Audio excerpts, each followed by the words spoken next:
କେତେ ଦିନ ଓହ୍ଲେଇଲେଣି ଆପଣ ନିଜ ପ୍ରଚାରକୁ କ'ଣ ରହିଛି ସ୍ଥିତି?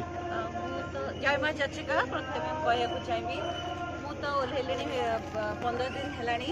ମୁଁ ଗାଁକୁ ଗାଁ ଡୋର୍ ଟୁ ଡୋର୍ ବୁଲୁଛି।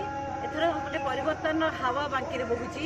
ସମସ୍ତେ ଚାହୁଁଛନ୍ତି ଡକ୍ଟର ଦେବାଶିଷ ପଟ୍ଟନାୟକ ଆପଣଙ୍କ ପ୍ରିୟ ବାପୁ ଭାଇ ଏଥର ଯେପରି ଇଲେକ୍ଟେଡ୍ ହେବେ, ବିଧାନସଭାକୁ ଯିବେ, ସେଇ ଗୋଟେ ମହଲ ଏବେ ଜୋରରେ ଅଛି ବାଙ୍କିରେ। ସମସ୍ତେ ଏଥର ଆଶୀର୍ବାଦ ଦେଉଛନ୍ତି ଦେବାଶିଷ ପଟ୍ଟନାୟକ। କ'ଣ ମୁଖ୍ୟ କାରଣ ଯାହା ଆପଣ ଭୋଟରଙ୍କୁ କହିବେ ଏହି କାରଣ ପାଇଁ ପରିବର୍ତ୍ତନ ହେବା ଦରକାର? ଏତେ ବର୍ଷ ହେଇଗଲା डेवलपमेंट किसी है नहीं। तो गाँ गाँव में बुलूची समस्ते कहते पानी नहीं, आम लोग बाहर को जाऊँच दादन खटिया को, शिल्प नहीं, कला नहीं, कारखाना नहीं। 25 वर्ष गोटे लंबा दीर्घ समय जदि इच्छा शक्ति था कि भी निश्चय कर सब तो किसी है नहीं। तेणु लोक चाहते परिवर्तन।